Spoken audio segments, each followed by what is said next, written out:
che stai questo questo un paio di design games. Jeg går ind og finder det på din del. Ja, så kan du bare gå i gang. Alright. So it appears that YouTube is now with us after all. That's a good news. I guess that's good news too, is that, well, we're now 8 minutes behind schedule, not so good news, but I don't have a PowerPoint. So in a way, for YouTube, it's a little bit weird because that's just going to be a black screen here. But for you guys, it's just, you don't have to look at the PowerPoint. And thank you to Una and Mette for giving a really, I think, nice and important context for what I'm about to say. So I didn't do this PowerPoint. I'm just going to go through parts of my chapter, and also I'm going to say to you guys here and to that one person following the stream, the whole book is free. You can download it in PDF and basically read all these things on the Nordicom's website, and the link should still be at it's on our Facebook, and it's also on the YouTube stream, at least the old stream. But anyway, my chapter in the book is called Games Between Family, Homework, and Friends. And it says here, problem gaming is conflicts between social roles and institutions. But that sounds maybe a little bit more ambitious and lofty than the chapter turned out. So it's basically, what I tried to do was give a very basic sociological argument or social science argument for why problem gaming might be something different from people being addicted to stuff. So as I've written in the introduction, it's basically sort of the problem gaming is part of a sort of a larger set of problems, in the sense that it's every time someone sees something that someone else does and says, that's problematic, that's probably something related to problem gaming. So I'm sort of, the idea is basically sort of that to situate problem gaming in a very sort of general framework, that problem gaming is probably, sometimes at least, an instantiation of a very, very general problem, namely that somebody is in trouble in a way with regards to social obligations to other people.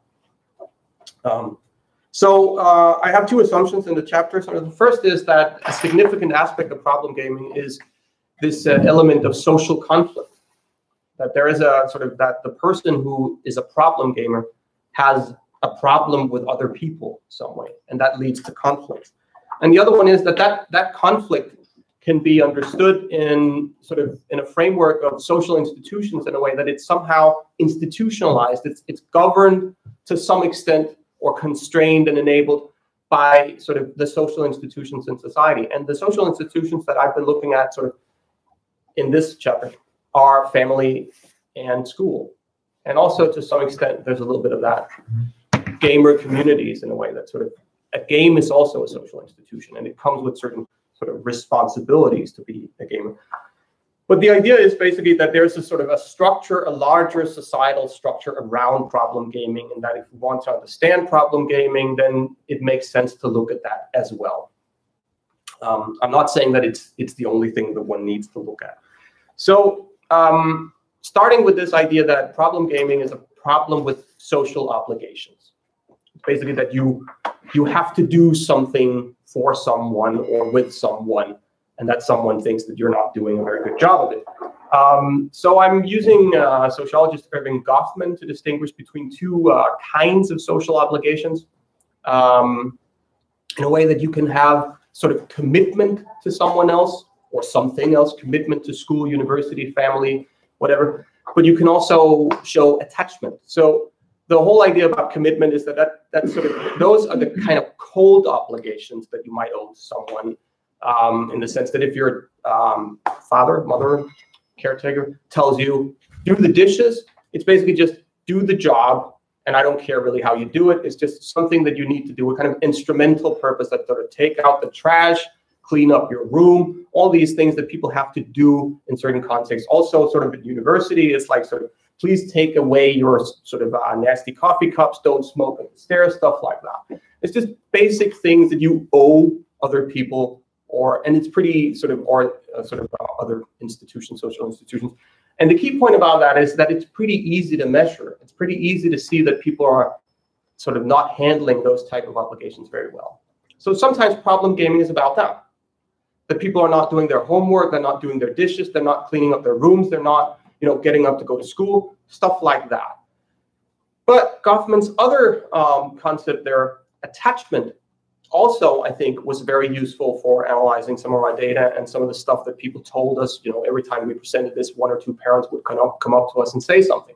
And some of the things they would say would be, and some of the things our respondents say, that it's also about sort of that I have to pay attention to other things. I have to sort of eat with my parents, or sort of they want me to really care about Boy Scouts, but I don't really care about Boy Scouts anymore. I care about League of Legends.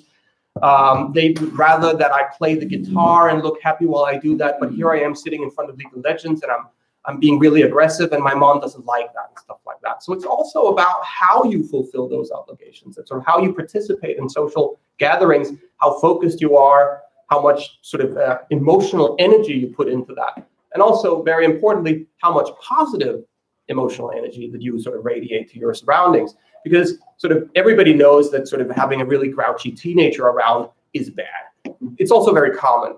The problem is that some of these parents would say, but he seems to be so happy when he's gaming, or he seems to be so aggressive when he's gaming, and I can't really talk to him. I can't reach that and stuff like that. And then we get sort of the interviews where our teenagers would say a lot of things about, yeah, it leads to conflicts a lot of the time, but sometimes the conflicts are not about the gaming. It's also about the context of gaming, sort of that I don't turn off when I should. I'm not reacting very well. And we have this group of people that seem to be in the survey having the probability of them having an argument with their parents is a little bit higher than the rest of the population.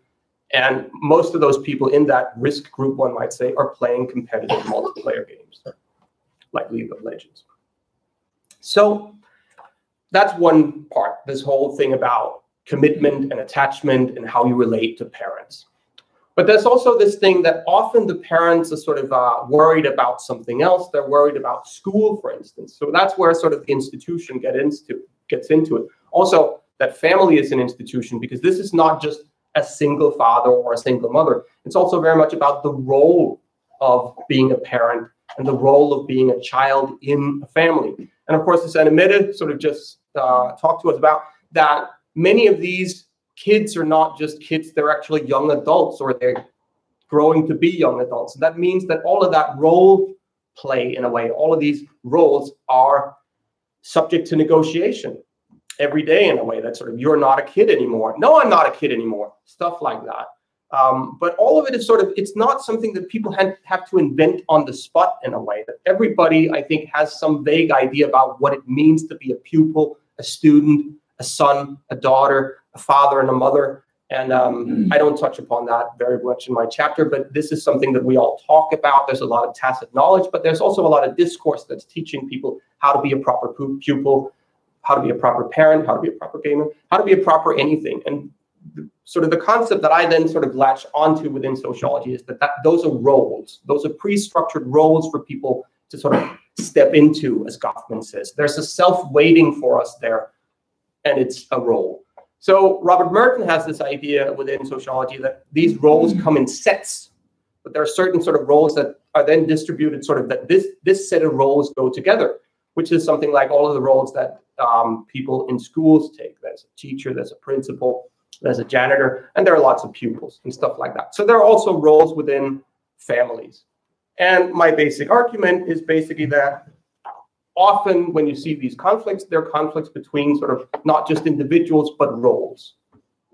And that means, well, also another thing that I need to put in there is that the roles are tied to the institutions. So if you say to your father, fuck you, I don't want to go to bed right now, I don't want to do my homework, you're not just giving the finger, flipping the bird to your father. You're also sort of in a way sort of saying, I am not respecting your idea of fatherhood. I am not respecting the school. In a way, I'm not allied with the values that you represent as a parent, as a representative of school. And also one of the things that I touch upon is that sometimes there are these coalitions of power within these role sets that cut across the role sets, actually, so that parents will ally themselves with schools, like in one of Anne Mette's cases, and also I think Anne is going to talk a little bit about that you see these things happening. So of course, they have other ideas about how to conceptualize this, but I think it's sort of somewhat compatible that when parents kind of well, we've been having these conversations with your teacher, and we think that you should pay more attention to school, do your homework.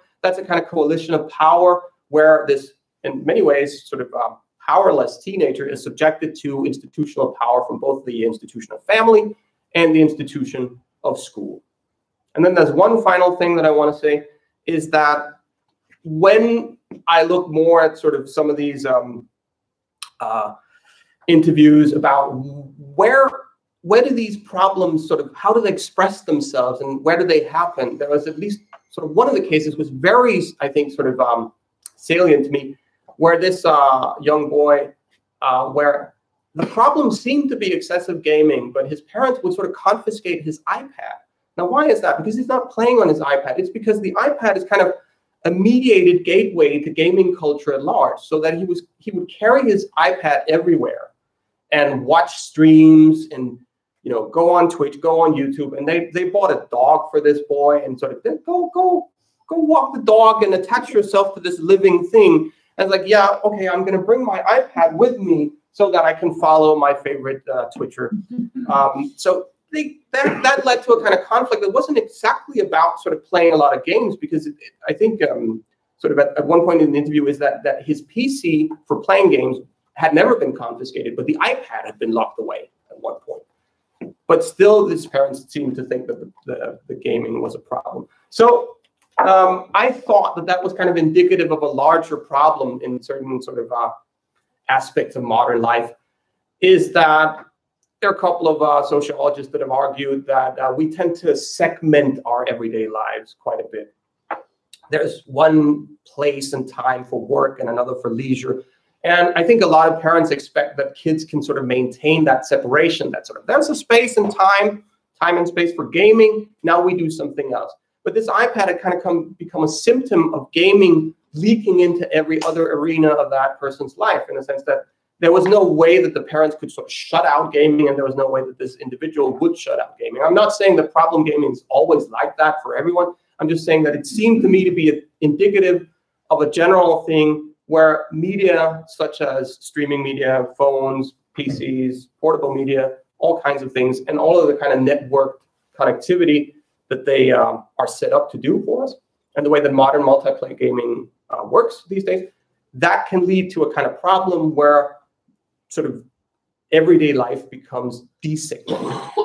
And then the gaming is sort of a symptom of that. So, yeah, that's actually it. I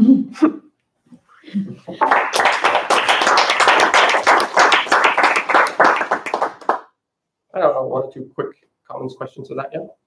So what should the best parents do in this situation? I think if you look at the sociology of parenting and parenthood, I think that it's very, very dangerous for someone like me to say to parents, here's the best way for you to do your job as a parent. I think primarily for me, because there are very big class differences, you see a lot of these recommendations that you should talk to your kid, you should always explain. And there are other parenting patterns that work okay well, I think.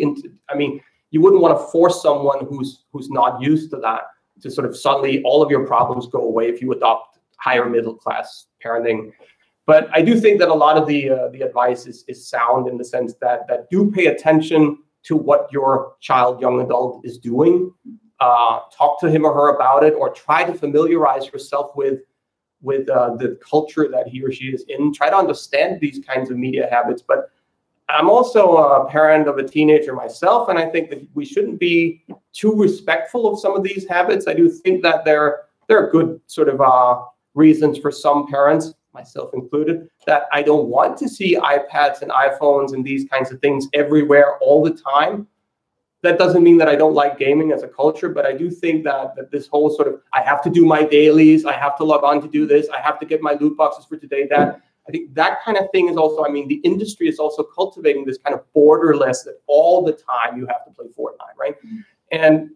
And as much fun as that is, I think that it can lead to the kind of problems that Anne-Mette described, that people can get caught up in a sort of a situation where they're not really able to balance that themselves. And if they don't have that much support from their parents, then that can lead to a lot of trouble.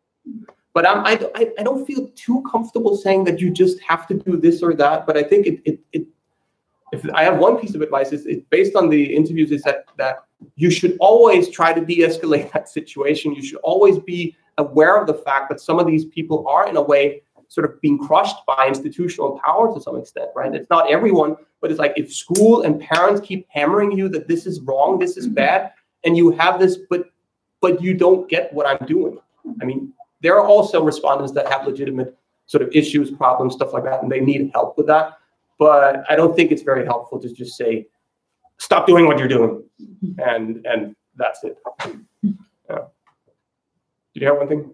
Yeah, just in addition, I think one of the problems is that we are so focusing on telling people what not to do, instead of having ideas of what we actually should do. Why is it that I should ask my 13-year-old daughter to put down her iPhone if I haven't anything to suggest instead? Are we then going to be the nice community of family having a quality time together? Don't you have something else for her to do? So I find myself, even though I work in this line of business, that I have this kind of automatic reaction. Now you are on your phone again, put it down. And my daughter is clever enough to say, why? Are we going to do something else? No. And I think that's a very important thing. Yeah. It's kind of like we are also being caught up in things that we are doing. And most of us are just as bad, mind you, as the teenager. So I think we should kind of flip it down and say, okay, it's not so much that I want her to stop using the phone as I want to engage with her in some kind of activity, preferably with me in the same room. True. Yeah. It's just really, really difficult for me to respond to that because I do think I have sort of, as a parent, very specific, in a way, expectations of my son and daughter when I ask them to do these things, that there is something else that they should be doing. So you could question that idea, of course. Is it important that, and I think that Rune's sort of genealogy also shows that a lot of behavior isn't categorized as bad. So we don't talk about addiction. We don't talk in a way that doesn't get sort of a moral panic of its own. It doesn't get sort of categorized as that would be bad. And I think it's sort of an example of that is the Boy Scouts, right? Everybody knows that it's nice to be a Boy Scout, right? Your way through Harry Potter. Yeah. I mean, as soon as it's a book, it's okay. We never would sit down and discuss whether or not books are addictive. But I mean, I have had my daughter. That's the difference in a way. Yeah, but why? I mean, we are kind of, it's the old kind of media panic thing once again. And I think this is very too much football, too much gymnastics, too much Harry Potter. So that's never really the big problem. That's true, right? Who's next? Anna. Anna has a lot more to say about this. Not from the perspective of one parent, but from several. So that's probably also a good thing.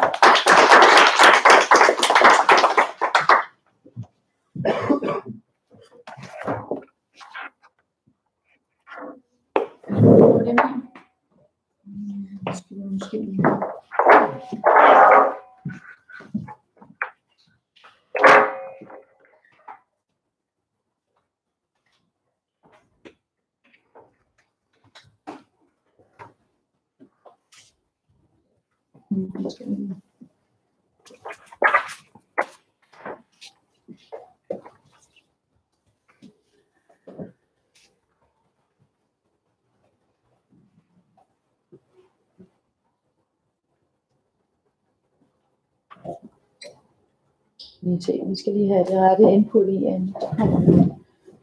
Vi skal lige have den til at finde HDMI. Ja, den burde være god nok nu. Så det er med HDMI-stik. Nej, det er. Jeg troede, det var HDMI-stik 2. Okay. Ja, jeg skiftede op til den anden her. Sådan. Så burde det være den her nu. Sådan, ja. Altså, farverne er forfærdelige, men ja, sådan ser det ikke en ud. Well, I have two agendas today. First of all, I'm going to present my chapter, of course, but I am also practicing my English, which is not so good. So please prepare that you may not understand what I'm saying. So just tell me and ask me if you don't understand what I'm saying. I am a postdoc at the Roskilde University. I have to underline that I'm actually from a different research tradition than Mette and Andreas. I am working at the Center in Health Promotion and Health Strategies, and I'm also inspired of the sociology of childhood. So I have a different perspective to all this about gaming, and I'm also not a gamer myself. So,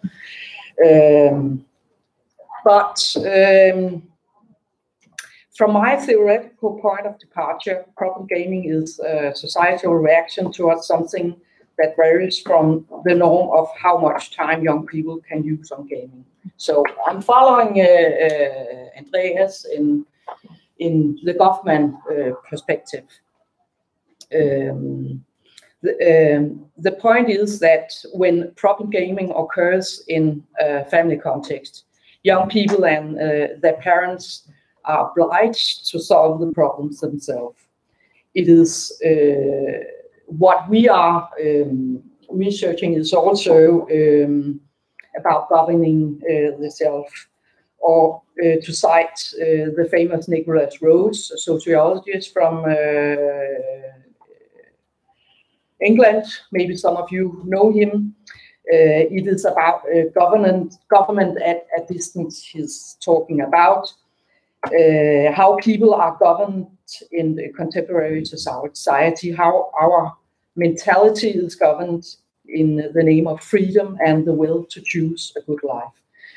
Governmentality solves some of our time's cultural challenges. For example, this problem we are talking about today, everyday life problems with gaming. Problem gaming is a source of risk in contemporary society.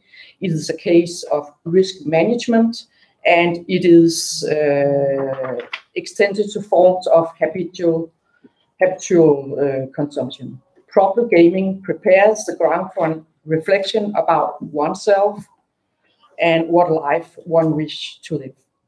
And according to Nicholas Rose, a Foucault interpreter, problematization of something leads to governing the self and to self-surveillance, self-disciplining, and so forth. So we do that through language and different kinds of techniques and technologies. That is why I think that our work with alternative understandings to addiction is so important. Problem gaming may produce other techniques and technologies than the addiction approach. So in light of these thoughts about liberal government, I will in the next couple of slides unfold my leading concepts, which I have already introduced you at the first slide, gender agency and problem gaming as stigma.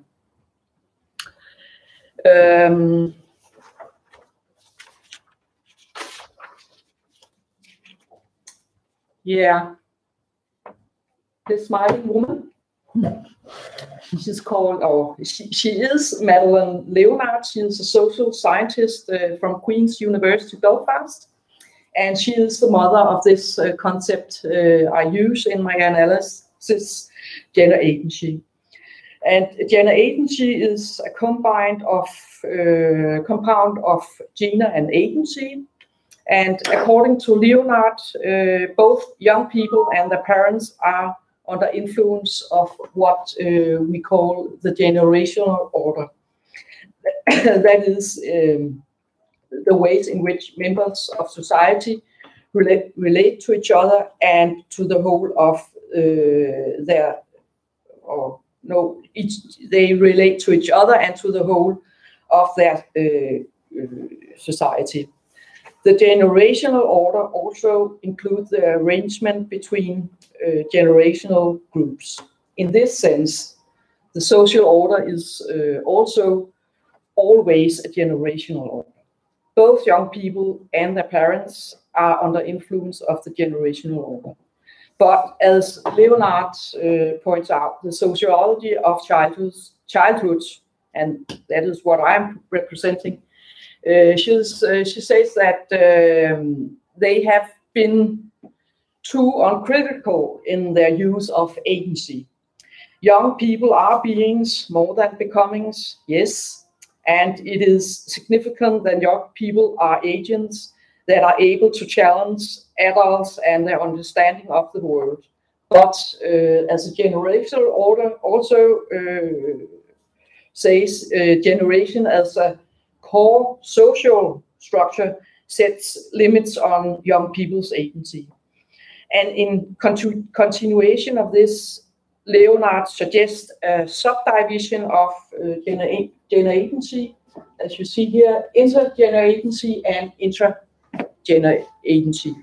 And intergender agency underlines the importance of taking parents' power over their children into consideration in an analysis. And intra-gender agency refer to that young people adapt to, discuss, and sometimes even resist the adult world. And therefore, it is useful to distinguish which we called horizontal and vertical power. Relationships between generations are multi-layered, dynamic, and often messy. The relationship between young people are asymmetric because of the generational order and because of a range of legal, economical, and political resources that parents are given by society. But and this is the horizontal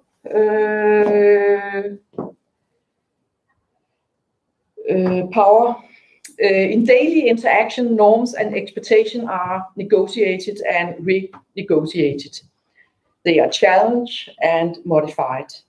So importantly, young people adapt, as Annemette also talked about, they adapt many strategies in their interaction with adults. And there is always a possibility of acting differently, as Leonard argues. While many young people recognize and accept that their agency is constrained, they nonetheless see themselves as having the ability to act on their own hand within largely dependent relationships. The point is that parents may have the power to set up rules, but young people are able to act against them with various forms of resistance.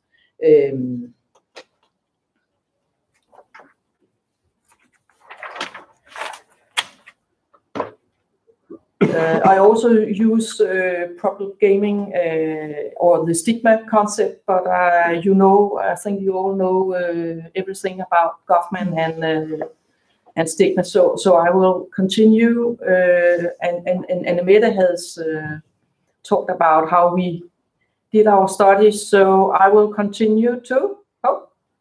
It could put been fun to hear, but. When I'm mostly a quality researcher, and when I was looking at the empirical data we had, I thought that the data we had from the quantity or the survey, they didn't. There was not. They had other aspects that I would underline. So actually I have, Anne was talking about gaming with peers and alone. And I have 4 categories, 2 more than Anne, where one could say that gaming as a break and gaming as individual leisure is the individual gaming perspective, and gaming as a hobby and gaming as a social activity is the other category, where gaming as a social activity. So the point is that the categories show some important aspect of general agency, intergeneral agency, and intra-general agency. And in my chapter of the book, I describe these different categories in details.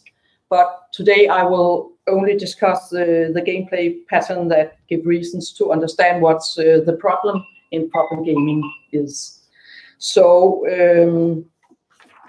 read the paper if you are interested in all the categories I have found here.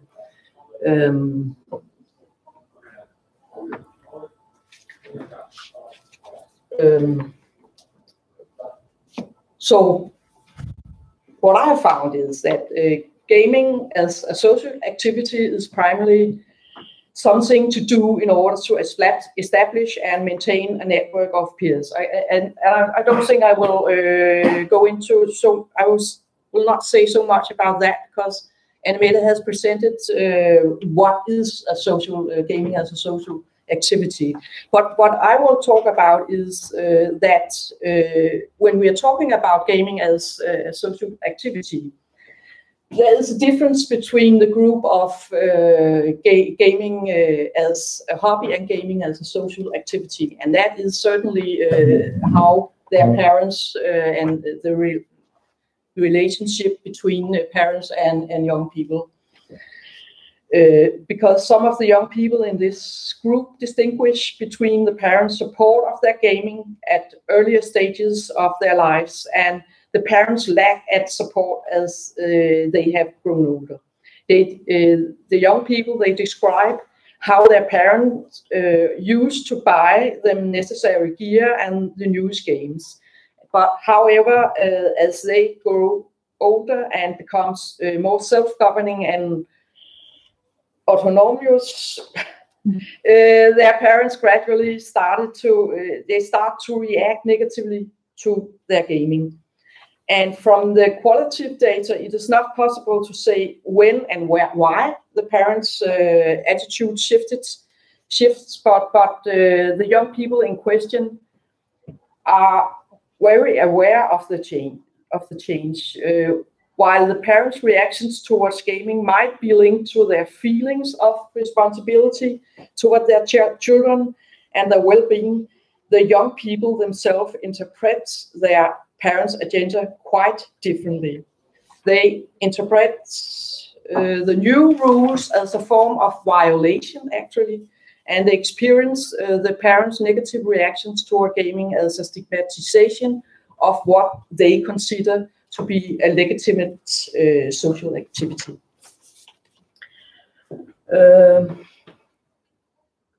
In an earlier article, I have actually talked a little bit about the parents' perspective from a young people perspective. I haven't talked to the parents. Jeg skal lige se, om jeg har nok tid til det. Der er 4 minutter nu. Så springer jeg det over. So I only talk about what's the problem in problem gaming from a young people perspective.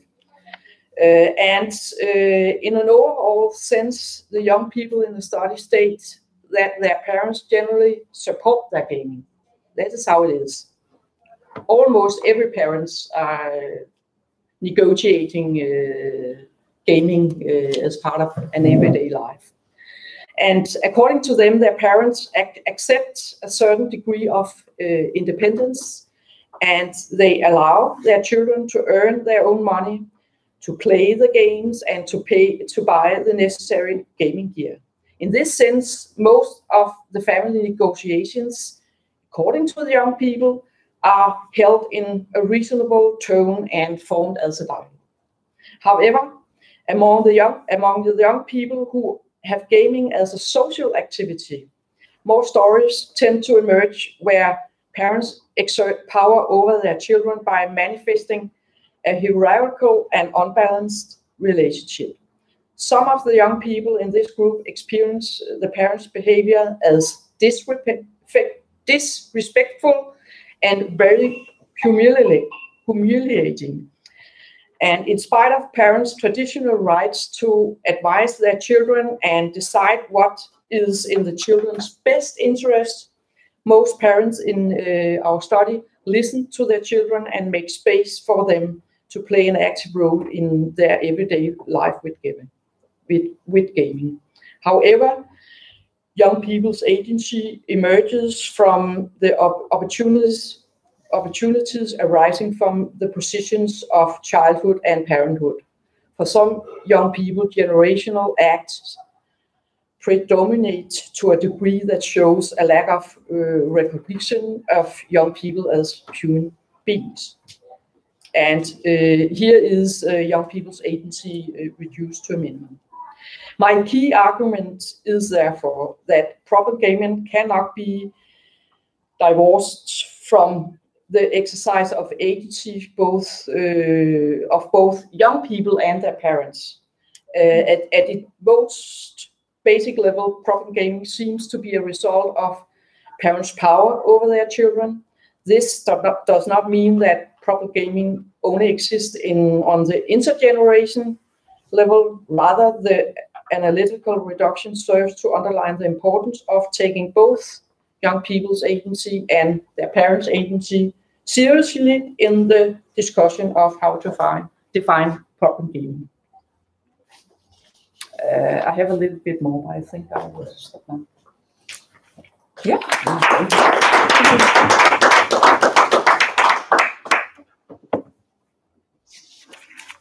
Have you any questions? Any clarifying questions? Yeah. Yes. I will answer in Danish. Okay. Skal jeg stille spørgsmål på dansk eller engelsk? Ja, det må du. Ja, det må du gerne. Jeg kan godt forstå engelsk. Jeg tager på dansk, ikke? Ja. Hvordan skelner du mellem gaming som hobby og som social aktivitet? Jamen, der skelner jeg sådan set, der er egentlig ikke så stor forskel, hvis du ser på deres spillemønster. Altså, de er voldsomt optaget af det her, begge grupper. Der, hvor forskellen ligger, og det jeg prøvede at sige, det er, at der, hvor forskellen ligger, handler om den måde, forældrene, altså forholdet mellem forældre og børn er. Og det, der sådan er jo et dilemma, det er, at det er specielt i forhold til de her unge mennesker, som har gaming som en social aktivitet, som er bygget op omkring kammeratskaber, det er bygget op omkring venskaber igennem rigtig mange år. Men der er sådan, altså som Andreas han også er inde på, så ligger der måske også noget i noget omkring klasseforskningen, man godt kunne få med ind i den her diskussion. Vi har ikke kunnet identificere klassemønstre i vores survey. Du mener skoleklasser? Eller? Nej, ikke skoleklasser, jeg mener sociale klasser. Ikke? Vi har ikke kunnet identificere det, men jeg har jo været ude og snakke med rigtig mange unge, der spiller computerspil. Og jeg må bare sige, at denne her diskussion omkring gaming som social aktivitet, den ligger meget hos middelklasseforældre og forældre, der er måske en bedre ende af middelklassen. Men det har vi ikke fra surveyen kunne finde nogle måder at argumentere for det. Men jeg kunne komme med nogle beskrivelser af de her hjem, og ligger der noget omkring gaming som et hobby, og gaming som social aktivitet. Alle de her unge, der har social aktivitet som en del af deres, som et gaming pattern, jamen altså det er bare nogen, der har gearet i orden, de 3 skærme, de laver ikke andet, og de er så optaget af det her, så forældrene har svært ved at komme ind i rummet. Men forældrene har, som Andreas også snakker om, de har rigtig mange idéer på deres børns vegne. Det har vi alle sammen. Vi vil rigtig gerne til vores børns bedste. Men jeg må sige, at der ligger noget, som kunne være spændende at tage fat på i den sammenhæng. Hvis jeg lige må følge op, så er der altså også en praktisk-teoretisk vinkel på det her. Altså, vi skriver en artikel omkring det i øjeblikket, Andreas og jeg, hvor vi meget har diskussionen omkring, er spillet centrum for den her praksis? Eller er spillet en del af en bredere praksis, som spillet kun er en del af? Og der kan man sige, at i det ene tilfælde, så har du en praksis, der hedder venskab. Og om du spiller fodbold med dine venner, om du spiller League of Legends med dine venner, eller om I tager ned på spilcaféen og hænger, afhænger af dagen, af vejret, af den øjeblikkelige craze i klassen. Det er simpelthen en måde, man etablerer samvær med andre på. Men samtidig så kan spillet også være definerende for din praksis. Så du er LOL-dreng, og du er først og fremmest LOL-dreng, og det er et fravalg af fodbold, for eksempel. Og hele dine aktiviteter er organiseret omkring spilaktiviteten. Så man kan sige, der er hobbydimensionen i langt højere grad definerende for din identitet. Og du kan ikke praktisere den her praksis, om man så må sige, uden spil. Det kan du godt, hvis det i virkeligheden bare handler om at have nogle venskaber omkring det. Så man kan sige, at det sociale element overlapper. Men det er et spørgsmål om, hvor centralt spillet er i den her praksis. Okay. Der er rigtig mange af tingene, der overlapper. Det er jo det, vi ser hver gang, vi kigger på de her data. Ikke? Men der er også nogle ting, altså der er nogle mønstre, hvor det udkrystalliserer sig lidt, ikke? Altså det bliver virkelig sådan tydeligt. Altså både det der med, hvordan forældrene forholder sig til det, hvordan den enkelte unge forholder sig til det, hvordan den sociale kontekst forholder sig til det, ikke? Altså det der identitetsspørgsmål, som Anne-Mette også indgår. Ja. Altså det er jo, altså det er virkelig sådan. Der er også noget over, jeg ved ikke, for eksempel ham der i Magisk, som Astralis lige har rekrutteret. Han har jo tidligere både elite fodbold og håndboldspiller. Nu er han så Counter-Strike, jeg ved ikke, hvilken rolle han spiller. Men der, altså, det ser vi også, ikke? Altså, at det er ikke fuldkommen isoleret fra alt muligt andet, men nogle gange bliver det bare ekstremt fokuseret på nogle bestemte ting. Og netop som Anne siger, altså, hvis man har sådan noget dagligdags etnografi med i det, ikke? Når man så kommer ind i de der værelser, jeg har kun set billederne af dem, hvor man er ude på besøge. Altså, der er virkelig nogle setups, der er sådan, altså, her sker der et eller andet, hvor folk virkelig går ind i noget. Mens andre steder er det sådan lidt, So, but now we are getting somewhat into the discussion and even in Danish. Yeah, that's sorry about that. We'll repeat everything in English. Yes, in just a moment. But now, before anything, can be translated. Before anything, we want to hear Patrick tell us about problem gaming from the perspective of treatment. Yeah.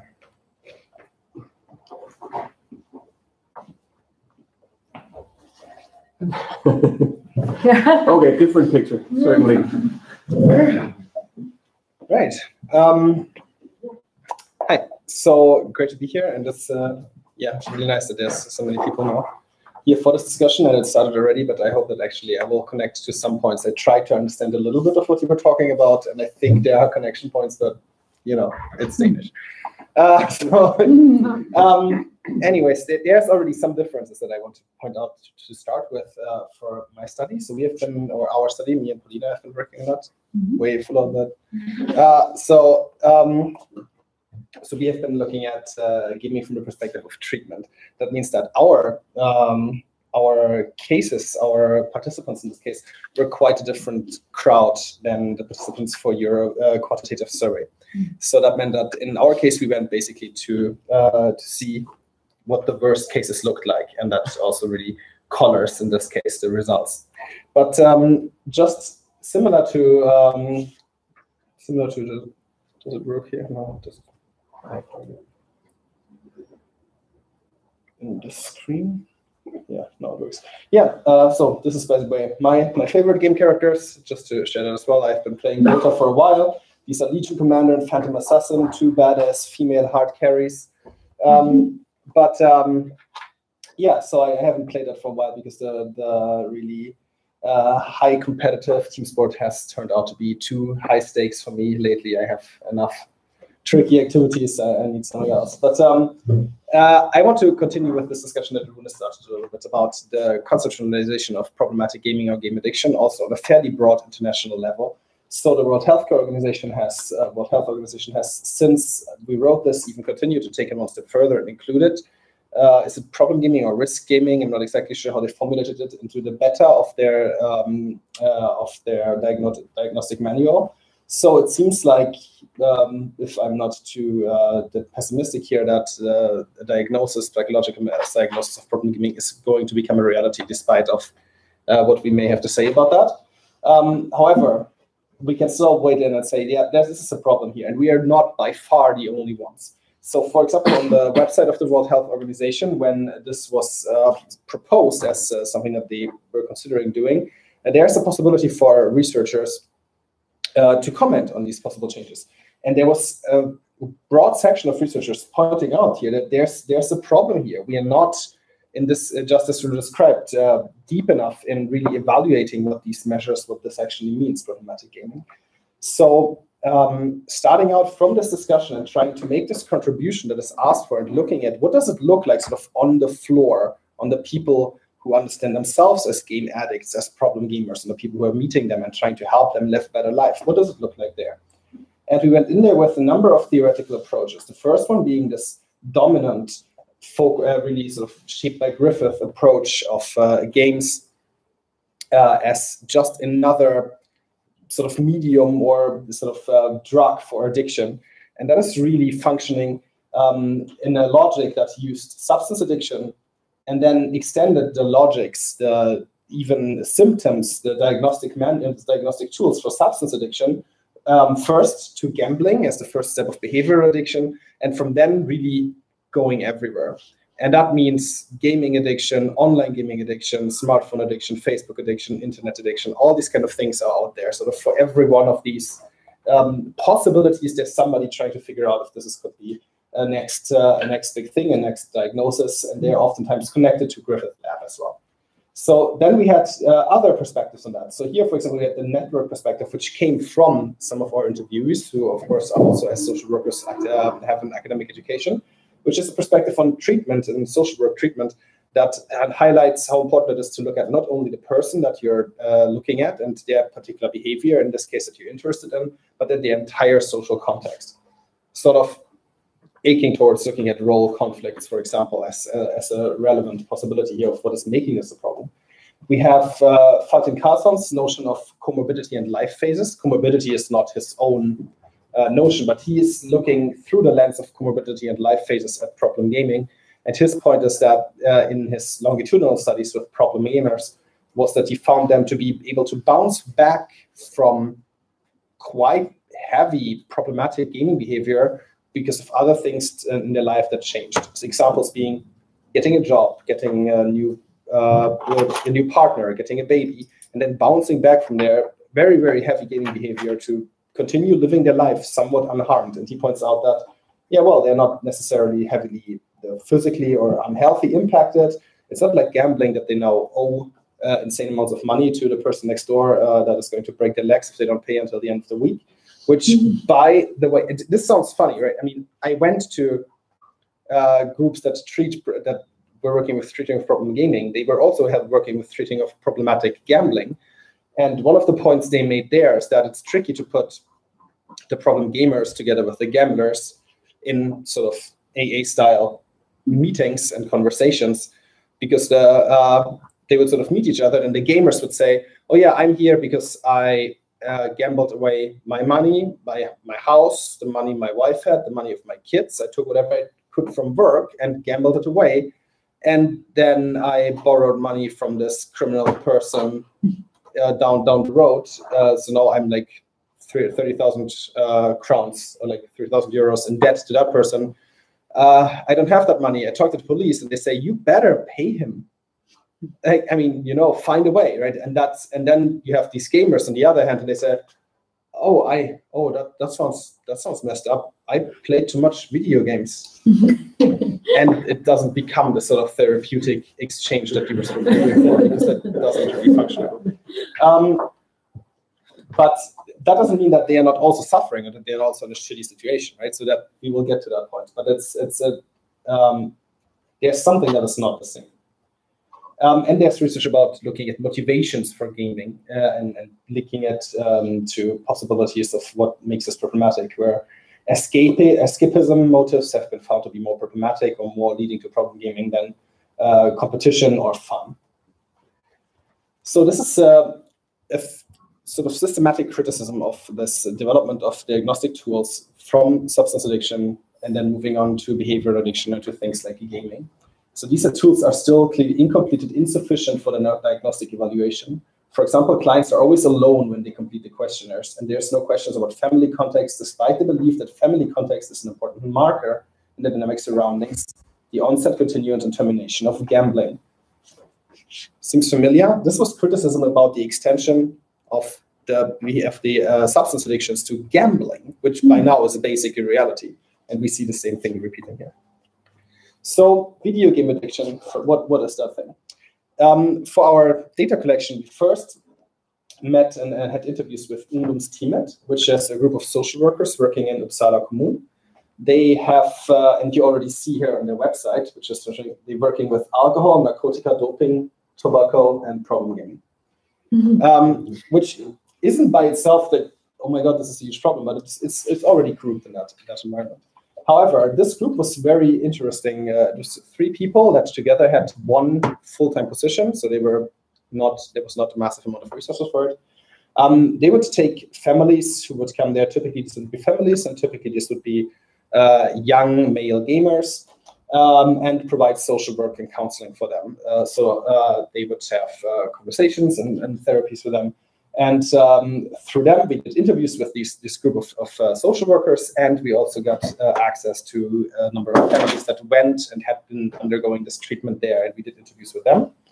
Our second field site was Spelberoende Föreningen in Gothenburg. So they are typically working with gambling, as I mentioned right now, but they also had a group of that was working with problematic gaming at this time. This group is now defunded. It was funded by Generella Arvsfonden, which is the money that if somebody dies and they don't have any relatives, that money goes into a big fund, and then it is used for sort of socially useful projects. And that was one. It was funded for 3 years, and that funding has since run out. And the group that was working with problem gaming in Ungdomsteamet is also defunded by now, so they both don't exist anymore. And yeah, so what were our findings from that? I wanted to just quickly point this out because, so yes, this is a screenshot referencing League of Legends. Most of our gamers that we interviewed were playing League of Legends, which is also kind of an interesting reminder that this is fairly dated, right? League of Legends was the thing, but now, as you already mentioned, Fortnite has come up insanely fast as this big, massive game with millions over millions of players and streamers and viewers. Right, looks somewhat like that. You get dropped into a. It's basically a fairly nicely cartoony third-person shooter mixed with the Hunger Games. Right, you get dropped into some area, and everybody except one person dies, and then you try to be that one person. Like, it looks like this with massive streamer audiences. Right, and here the area gets closer and closer. If you're outside of this energy shield, you die. And the second alternative version of that, if you're more into the nitty-gritty realistic version of that, otherwise it's the same game as Player Unknown Battlegrounds. Yeah, so it's a very similar sort of design concept that diverged there. Of course, there's a very big creative differences here. But yeah, so these two, for example, have come up on the sort of under the radar to me, which maybe also just indicates that I'm getting old. But so these are games that would be now probably coming up a lot, and that were completely invisible at that time. So what was the big findings from these interviews? From the interviews with the people that are working as giving this treatment, they are pointing out that from their perspective, the notion of game addiction isn't particularly useful for conversation with the youth. Instead, they focus on asking these people, what is your life like? Do you feel like you have enough life in your life? Are you happy? Are you satisfied? So their perspective on problem gaming or on game addiction is not at all focused on the gaming behavior, to the point where one of the people who are doing treatment was saying, I'm not talking to them about the gaming. I'm talking to them about all the other things that are or could be or should be in their lives. So, and I think this is sort of the biggest paradigmatic difference here. Their focus is not on taking something bad that is in these gamers' lives and take it out, but their focus is on putting more life in. That is from the start a different perspective here. This is about, what is your life like? Do you have friends? Do you have contact with family? Do you have intimacy? Where do you think you're going? On the other hand, there's also an understanding that games are not necessarily bad, that they are a valuable piece of culture, or at least can be. They're not necessarily just something that is just negative, right? And without wanting to insult another culture that obviously exists here as well, that is also valid, but if you approach alcoholic or probably even a gambler, your focus would be fairly clearly set on, you have to stop drinking and you should not be gambling anymore. Mm-hmm. There isn't this like, yeah, of course this is meaningful. Sure, of course there's meaningful and relevant alcohol culture, but that would probably not be your first point to make. So their way of doing that was that they used some variant of coaching. That meant that they discussed with these gamers what kind of idea they had about, for example, what their life looked like in the future or what their day looked like. So making the aim of treatment, giving them the motivation to change something about their lives themselves. Letting them create themselves a sort of visual representation of what do you think your day should be looking like. All right, you need probably to sleep. You want to eat, have some time for personal hygiene. You go to school. Okay, so this takes that much of you. How much do you want to game? Okay, so you want to game 4 hours a day? All right, let's put that in. Does that still work? Okay, we can still sort of maybe get that together. What happens if that becomes 6 hours a day? Your school, your sleep time gets reduced. And then at some point, school breaks down. And if it becomes 8 hours a day gaming, what are the consequences of that? Visualizing it and giving a possibility to the gamers themselves to think about in that sense. What are my practices doing to the life that I sort of myself get to define, that I'd actually ideally want to lead? And they have a heavy focus on this network perspective. A very heavy focus on family. To the point where, for example, in Ungdomsteamet, they said that oftentimes families would come in and they would claim that our child or son is a problem gamer, is a gaming addict.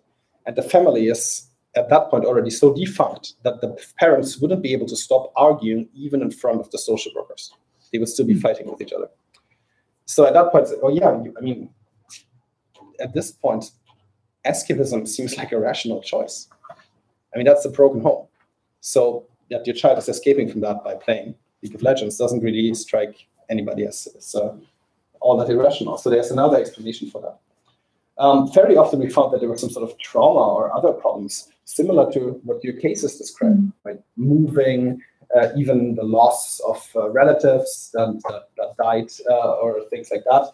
Oftentimes loneliness was connected to problem gaming. Living in the countryside and not really having any means of doing anything after school. When you're back in your house outside of town, you don't have that scooter yet. You're still 2 years too young for that. Don't have so many other choices. And this notion of comorbidity. Comorbidity meaning many things together become worse and make each other worse. So the idea that this is a way of getting out of a binary that asks, is this effect or is it cause? It's kind of both. There's things that are problems that are already problematic in that person's life, then leading to problematic gaming, which adds yet another node to this web of problematic circumstances in that person's life that become even more problematic to then solve and deal with.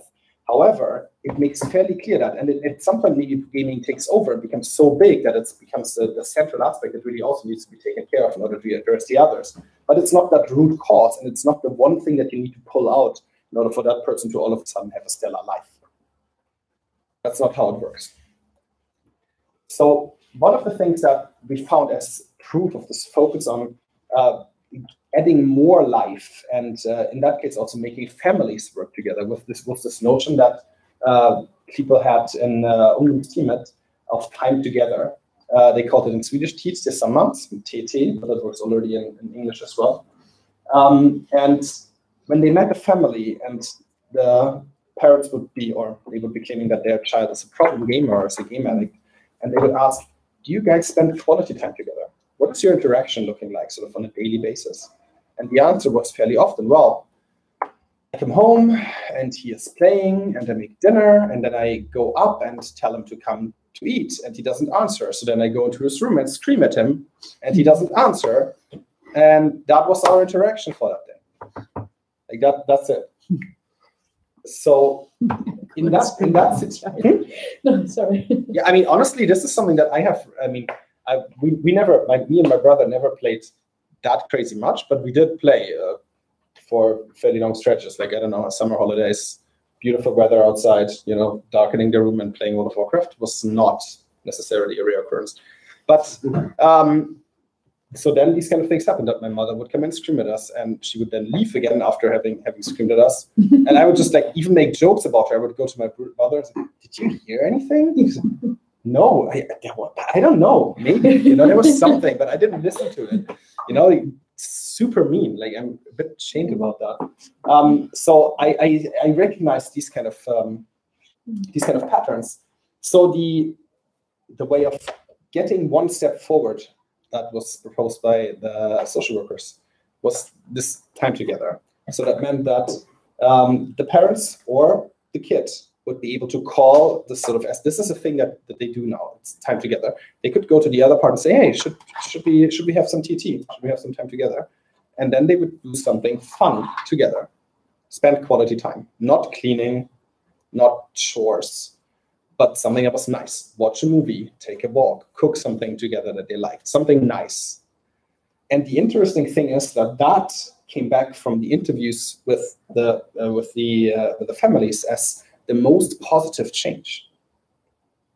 So that for them was the biggest change they found. Right? The big change that occurred because of ungdomsteamet, right? The people in Uppsala, is that we can now easier talk to each other. It's not conflict-free, but we can talk. And my son himself keeps track of his presence and what he needs to do to make things work. I also think it's easier for me to understand his gaming. Right? A part of the problem of the gaming problem is solved, or at least alleviated, by the fact of them just spending quality time together, and by that being able to reestablish some sort of mode of communication.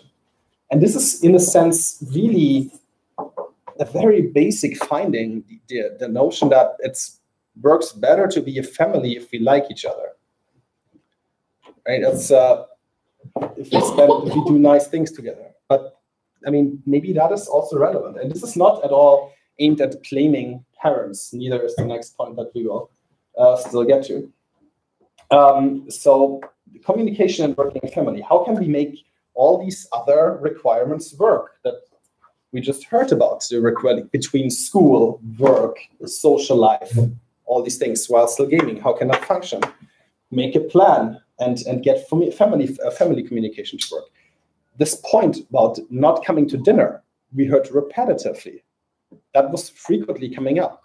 And one way of doing that would be to have some sort of agreement between the player, the child in that case, and the parents. That would go something along the lines of, when do you really want a game around the week? What do you have set up? On Wednesdays, Fridays, and Saturdays, we have training, and then a competitive match. So at that point, that starts at, 6 p.m. I cannot be interrupted. Okay, so on these 3 days, we have dinner earlier. But then on the other ones, we have dinner late, and you cook with us. Or, then you respect that dinner is going to be at 6 o'clock, and you don't start a new game an hour before, because that will intrude on that time. If you have that communication, you can set something like that up. If you don't know that, that's impossible. Which also leads us to this point: parents' knowledge. You have to think about time now. Okay, I'll be quick. So we have asking parents, so interviewees, which with games I felt like really handicapped because I have no idea what they are about. And I've been asking her, so what have you done? Have you done anything about that? No, I haven't. I haven't done anything about that. And that's really shocking. That's a parent that has been through treatment with their kid, and yet they still have no idea. I mean, literally no idea oftentimes about the games their kids are playing, to the point that they cannot name them. So, and the last point that I want to make is, I think as an addition that maybe comes also from having different target groups or different interviews than you had, was this one. So, but we also found suffering. We found that in the interviews with the problem gamers, that they actually had a pretty shitty time on this. And this is including going as far as feeling suicidal, feeling useless, having a feeling that they are just, really having a horrible life, which then in the end drives them to also seek help or agree to come to some sort of counseling. So this is not, and this is also really, yes, we talk to people who really are in this bad situation, but there were people that really are suffering from this, whatever it is, condition, the situation in life, that have a bad life, and they need help. And we need to somehow help them. However, in doing so, just defining problem gaming exclusively, defining problem gaming only focusing on the screen, the game, or the gamer is paradigmatically wrong. Instead, we need to also think about the environment that individual is in, and see them as people who have problems. Borrow that notion that the people who did the treatment have, that we want to give them more life, we want to make their lives better, and take that as a central perspective for dealing with problem gamers. Thank you. Thank you. So I think we will move on to some clarifying questions and then some discussion. Are there any questions to be directed directly at Patrick? Yes. Otherwise, I will go get some bottles of bubbles, and then we will continue the discussions in a live fashion. But any questions for Patrick? I think I have one alcohol already. That's I'm sorry, I shouldn't have done that. Yeah. I have one question, and that's somewhere in the zone between what you are saying, what Anna is saying, what Andreas was saying, and what I was saying. Because this time together, to me, it's also a very grown-up notion.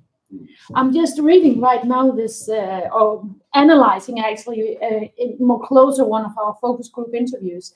And I have one of the girls in that, and that's a direct quote actually saying, my mom's working a lot, you know. She leaves in the morning before we get up. So quality time is really important to her. So when she comes back, we have quality time. Mm-hmm. And I think some of the conflicts might also be about, you know, parents not entirely understanding that, you know, they are not the only relevant partners for quality time anymore. Does that make sense? Absolutely. I think that's very relevant. I mean, but the other thing here is, and now I think this comes quite often, quite easily off as blaming parents. They don't know about games, they don't understand. And this is a very difficult thing to know about because it's very complex. And this is one of the reasons I highlighted by bringing now in Fortnite as something that, this has already changed again. So you would have had to update your knowledge. This kind of, the mom works a lot. Why does she work a lot? Well, because it's quite hard in current society to be able to make a living. Oftentimes we work on fairly hard exploitative jobs that sort of demand that we make them the center of our life planning, so that it becomes difficult. These are people making these decisions that are maybe not the best decisions, but they make them under a lot of pressure. Yeah, right? But I was more thinking about perhaps this is also the process of young people increasingly detaching themselves from their parents, and friends are becoming the most important thing in their life.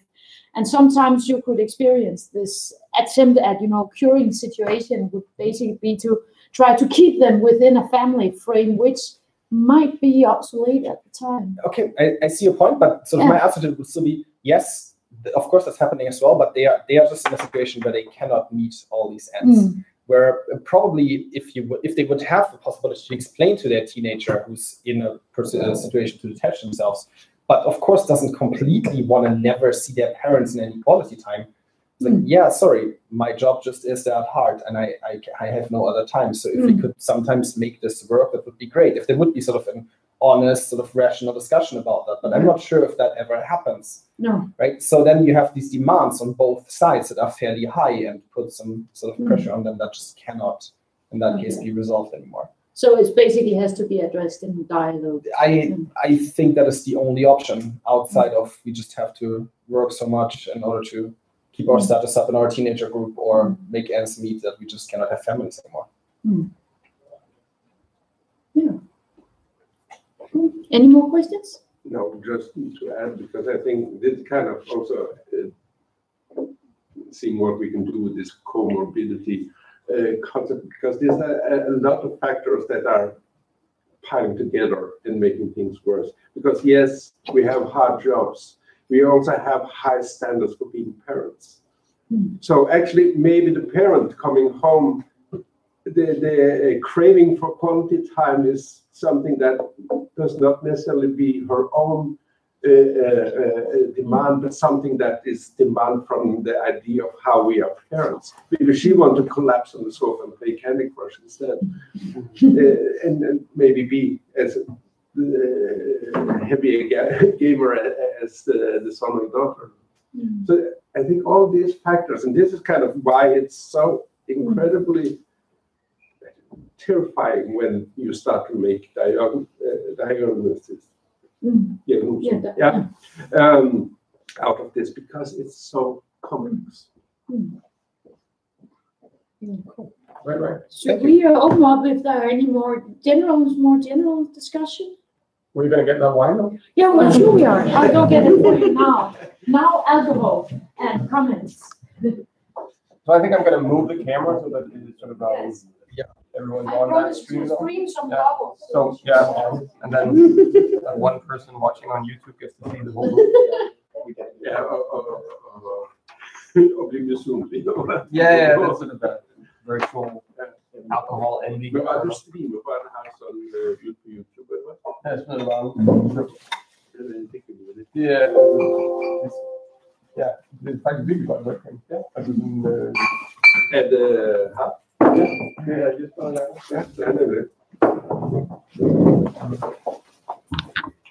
So before we end the session entirely, I have to say, of course, there are more chapters in the book. So I would like to mention that we have also included a chapter by Christian Patterson called Focusing on the Life Phase Aspect that we have also been addressing somehow. And there's also a chapter by Ian Storek who is dealing more specifically with the game design aspect of this, which is really interesting too. So, and you can all access the anthology. It's open access at Nordicom's website. So just go ahead and have some nice reading.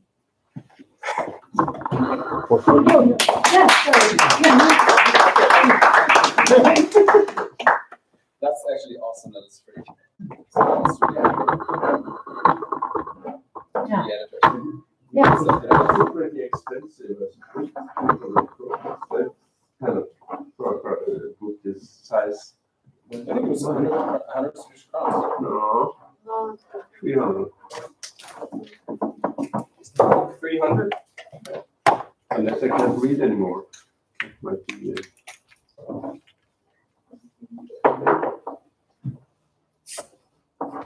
I'm not so sure the camera placement works that well. So I don't know what to do about that one.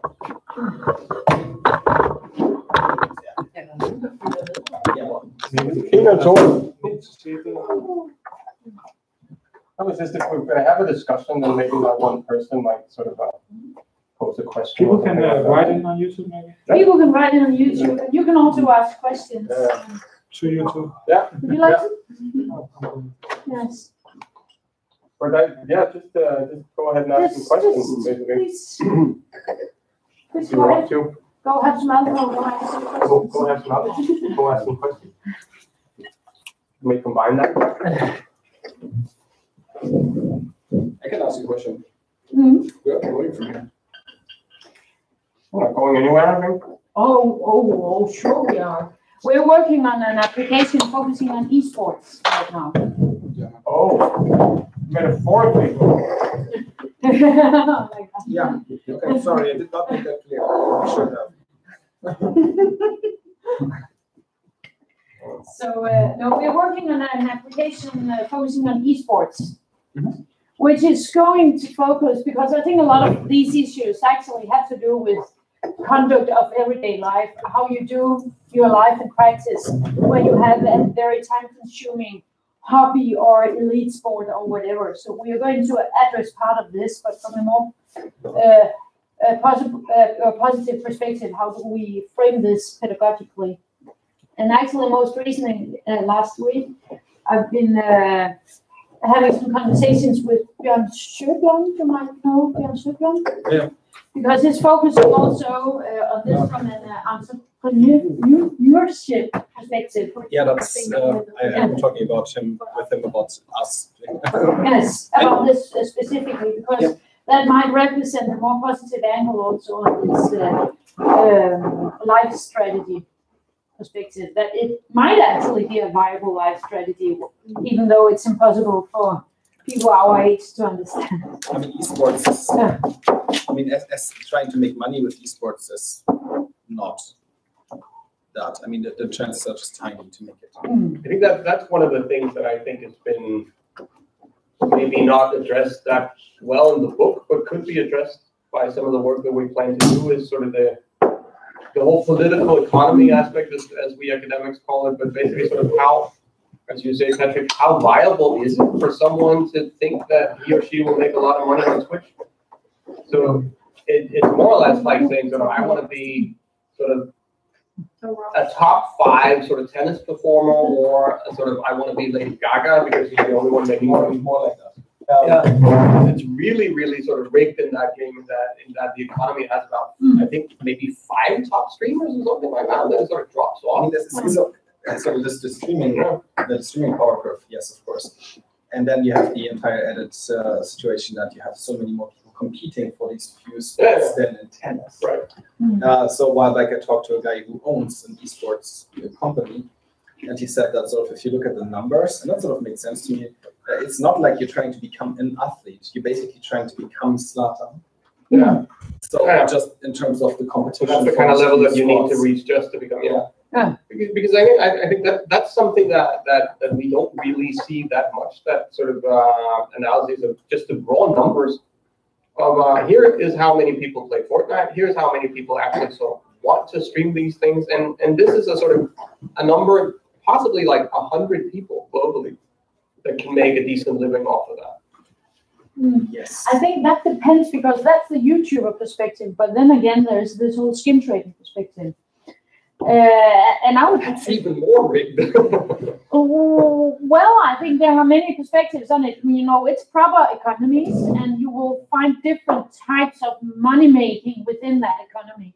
And some of those money making strategies are quite problematic, and others are less problematic. But you might actually, you know, harvest skins, sell them, and earn something from it, right? Then you might also get a lot of skins and start betting with them, and then we have another situation, right? That's where the whole problem gaming might turn into sort of. And I think before I say this, I should probably reiterate something that you said, Animated, that when we looked at the survey, this is a sort of stratified random sample. That means it's fairly representative of the Danish population at the time that we did that. And very few people out of that sample, I mean, not even 2 or 3% seem to have sort of serious issues. Yeah. But of course, as you said, Patrick, that doesn't mean that those people don't have a serious. I mean, once you look at the serious cases, they could be very serious. And I think this whole discussion about when does problematic gaming become problematic gambling, there seem to be certain tendencies that sort of that happens more often Yeah. in some of these economies that we were used to back when loot boxes and micropayments and skin trading and all these things weren't. And that's actually something Iron's chapter is about. Yeah. It's a really interesting chapter in that way because it's dealing with some of the way the game designs actually, and particularly this ludo capitalism, how it creates, It's the obscure kind of infrastructure for economies. something like Yeah. that, right? We've been talking a little bit about that, how sort of you wouldn't be able to get a living, make a living out of being a Twitch streamer if they didn't have that kind of donations infrastructure in place. You wouldn't even speculate about skin trading as a strategy to make some money on the side if you didn't have that whole infrastructure that Steam and all those other sites provide. Yeah. So I mean, that sort of skin trading is never going to work for you if you live anywhere close to the Western world because your income, like your life income requirements are too high and you're in global competition.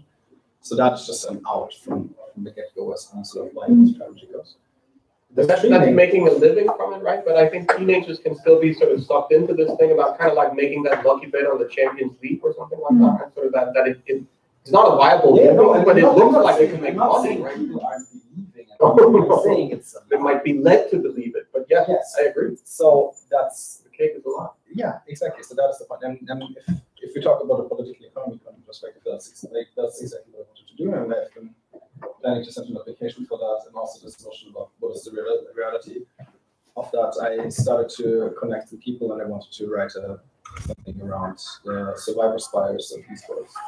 Yeah. So that is the idea that so we talk about become a sport pro gamer, like where in reality, yes, I mean we only show the people who made it, right? We tell those stories about the people who did it, but there's so many wreckages along the road that we never. The term is survivorship bias. Exactly. Survivor bias. Right? That's not But then I think the project we are working on the eSport application is along with the Danish Institute of Sports Analytics. What's the name? Yeah. Idrættens Analyseinstitut.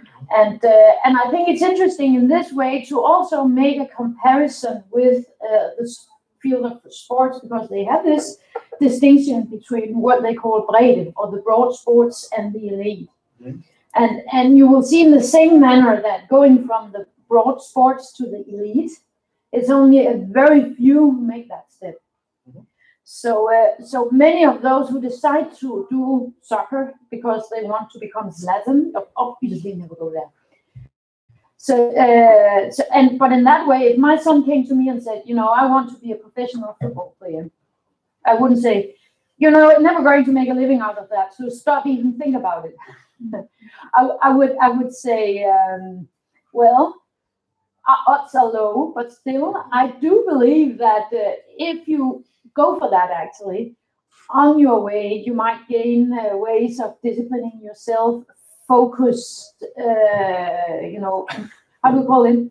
You don't believe that? I can see no, that. I'm just thinking it's about the same that you would tell a starting PhD student, right? Yeah. It's about the same that you would tell a starting PhD student. So Yeah. odds are low to land a job in academia. Yeah, On the way, exactly. you might learn something. Exactly. It's a noble. Odds are really low, aren't they? No, but I mean, I see your point. It's not like wasted time because the odds are low. But the thing is that, as you pointed out, I think many people aren't children, youth, they aren't taking this decision in full knowledge of the odds. No. But I think it's also becoming interesting because, right now, especially Twitch is taking measures to make it harder to earn money. Yeah. So they're sort of, I don't know if that's going to have a more permanent influence in the fact that they make it a point. This is not easy anymore. You're not going to be the next PewDiePie. And this is becoming more embedded in the system itself in a way, which is an interesting development because maybe then it is, of course, it could be built up as more elitist and then more wanted, but then again, it could also be sort of a mechanism to make sure that people actually know what they're getting into, depending on how they spin it and who actually pushes that knowledge. I think that as much as we would like Twitch and YouTube to be sort of on the moral side of things. I think this is a business decision that YouTube has been experimenting with ways of curating content since Google bought them, basically. Sort of moving to some kind of traditional sort of, it's just something that I've been looking at with one of my colleagues as well, is that every time we look at it, it's like, okay, wasn't there something about how they try to, and it just looks like they're kind of experimenting with these traditional sort of publisher editing, making it sort of, as you say, more difficult to become, but basically sort of curating stuff in order to make more money off of what they think is quality sort of broadcasting, which is basically sort of a kind of professionalization and commercialization, but also working as a gatekeeper to make sure that we don't get all of that bad stuff. And I think it was to some extent telling that the whole sort of PewDiePie debacle was sort of tied to Disney, because Disney is kind of a paradigm example of a company that tries to control everything about what it's doing, right? So they didn't want to be associated with that, even if it made them a lot of money. But YouTube hasn't been that sort of active in that regard. It's well, yeah, PewDiePie is still a professional, so we can keep him around. It's all those other problematic things that aren't professional that we can't talk to directly like a company. All that stuff, I think. So it's also getting all of that stuff in the paperwork in place, right? Getting people to sign stuff that you can actually sue them. All of that is what's behind some of that. I think. Again, the political economy things, right? How is it that a company operates? And I think there's a risk for the anthology as it is right now that isn't perhaps sort of totally mixed up to the level that it should be. I think if we were giving a full picture of things. But also it moves fast, and we had some things that we needed to address, right? That primarily this very dangerous idea that just slap on a diagnosis and everything is fine. But the DMS is going ahead with it, right? Then we'll just have to fight it also. So it's not like people don't have problems. It's not like problem gaming doesn't exist. It's just that it's not going to solve anything if you just diagnose kids and then sort of that's it. It's also one thing, and that is getting access to state resources. Yeah.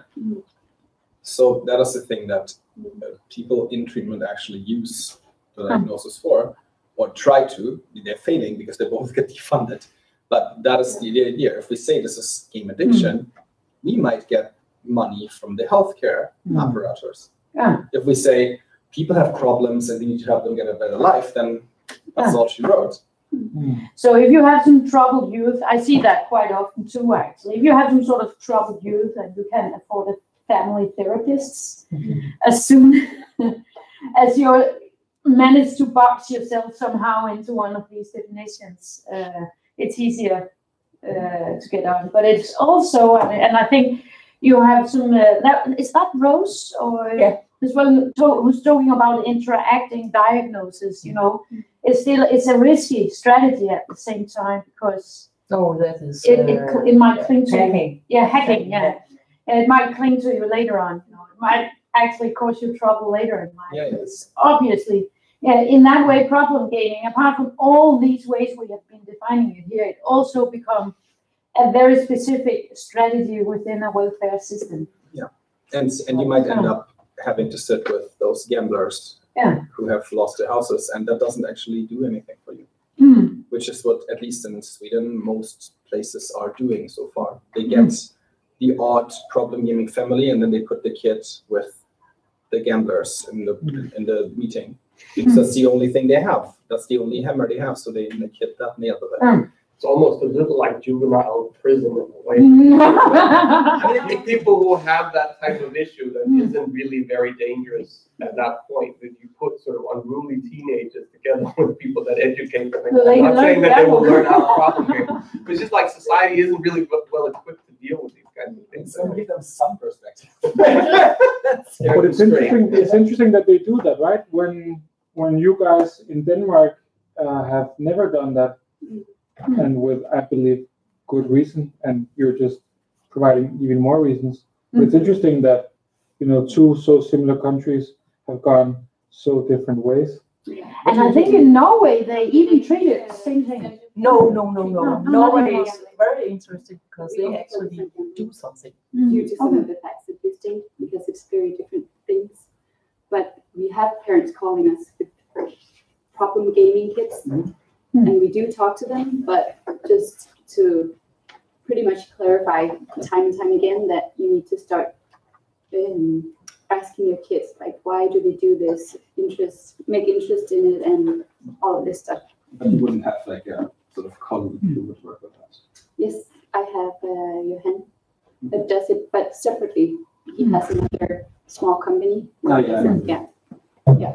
So, but in like the center, we only focus on gambling problems because we know that they're two different things, and we wouldn't want to diagnose gambling disorder. Yeah. So. Så må jeg jo bare. Ja, så er det billedet fra det. Det er stadigvæk live på YouTube.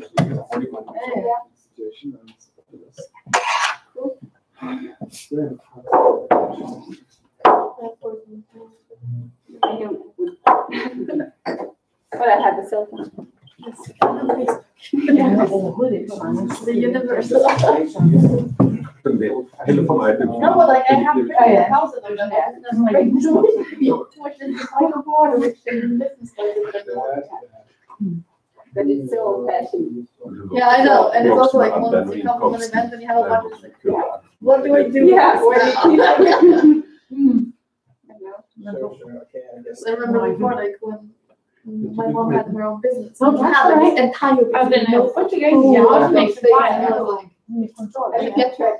Yeah. Jeg tror, det er dealen. Jeg tror, det er dealen, at papirbogen er pisse dyr, fordi det stadigvæk er bedre. So you're doing some. Det er en Vi kan da bare sende nogle af de Johannes, som er sat i direktørstolen, og han vil have hele delen af Nordicon. Er han af? Det er utilsvarende på alle mulige måder, så det er det forlænge processen.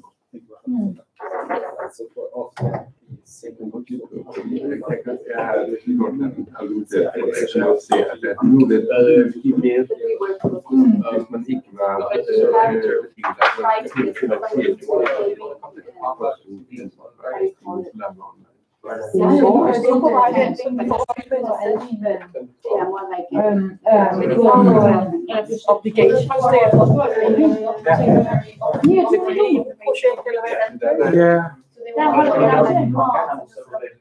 Så det er ikke bare et samlet. Så alligevel over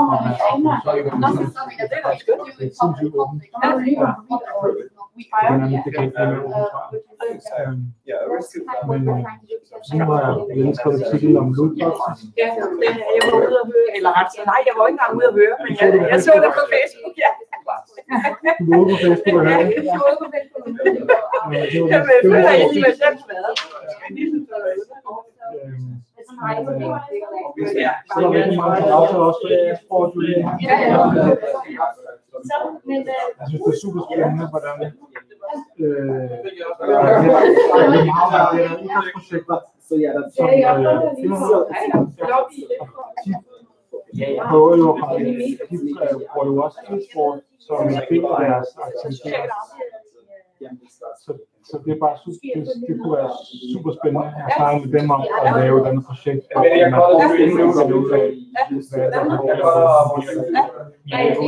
Så man faktisk snakke med